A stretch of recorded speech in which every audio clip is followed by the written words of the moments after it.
Hi, my name is Jason Ebensberger.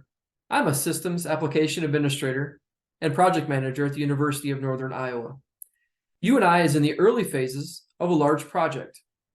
Project leadership asked Leader Valley to provide 7 habits training prior to the kickoff of the project for team building and to help define our project team culture.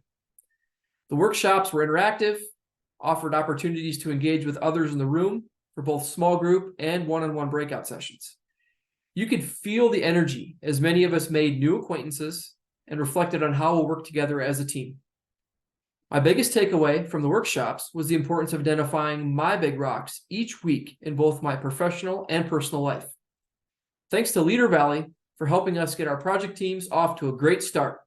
Go Panthers!